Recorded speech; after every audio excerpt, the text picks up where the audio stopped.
Hi, everybody. I am Bev Shaw. I was born and brought up in Woodsville, New Hampshire. And in 1942, I was a senior at Woodsville High School and looking for a summer job. And several of my friends, maybe 5 or 6, answered an ad, I think, to be a waitress at Maplewood Hotel in Bethlehem. Now, coincidentally, as a senior, we had to write an essay, and I remember writing it for some unknown reason on Bethlehem, New Hampshire, and I'm ashamed to say that the only thing I remember was that Bethlehem was called, as a nickname or whatever, a label of some type, Sneezer's Paradise. And that's it as far as my essay was concerned. I probably got a flunk, I don't know. Anyway, we arrived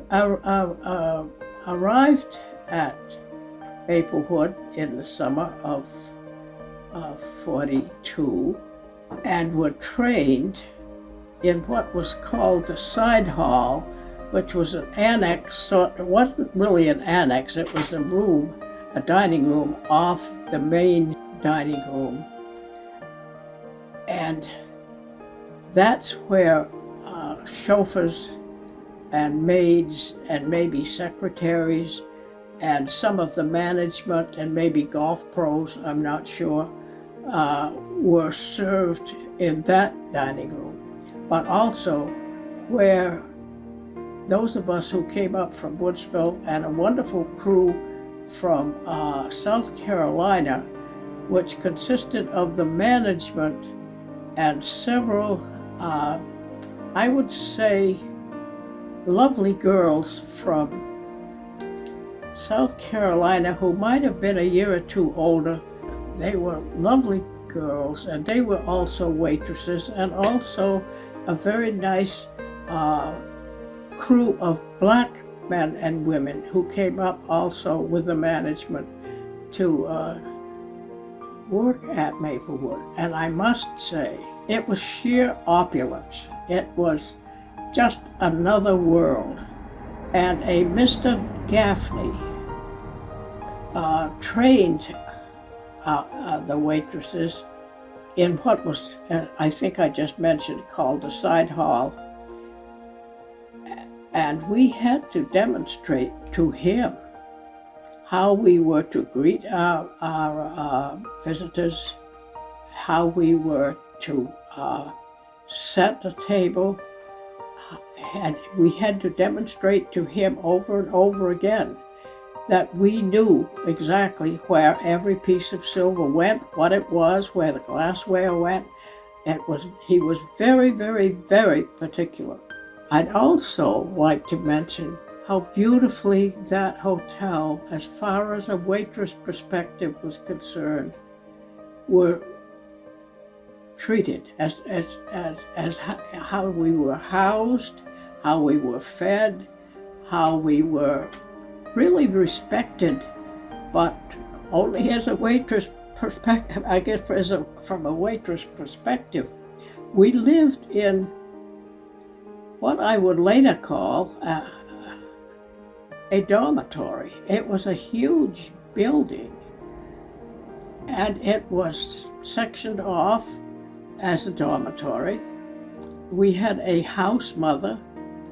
Below the second floor was a huge laundry where we were to take care of our aprons or uniforms, I can't remember exactly, and big tubs, maybe 4 or 5 of them, with hot and cold running water, and huge clotheslines running across the big room that we were in. And the whole building that the help was housed in, I guess is the right word, was encompassed by a huge fence. And we were to be in, and big locks on a gate.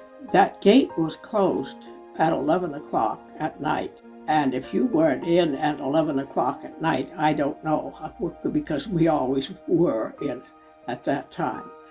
And the management took really very, very cautious and very good care of us. And I think in their own way, we were treated with respect because we were housed very nicely. We were fed, obviously, not by, as the visitors were fed, but the food was fine. The only other thing I remember is the casino, and that's the only area besides the dining room that I ever, and the dormitory. I remember going over there and getting an ice cream cone or a sundae or a chocolate bar or whatever. And that's what's left of the old, well, of course now is the golf course. Oh, something very important, I think. We had a softball team. They furnished us with bats and mitts, and every time I go by that field to go through the notch, I think of us practicing there, and they bussed us to other big hotels. And I wish I could remember the name of some of these big hotels. I think maybe a Crawford House. I don't know, was there a Sinclair House? I can't recall, frankly. But think of that. I mean, what hotel today would sponsor, actually, and bus a team? And they came also with us from their hotels to us, and I can still see us on that field. It was, you stop and think how remarkable truly it was for a hotel to sponsor a waitress actually. And I think they did the same for the male help too.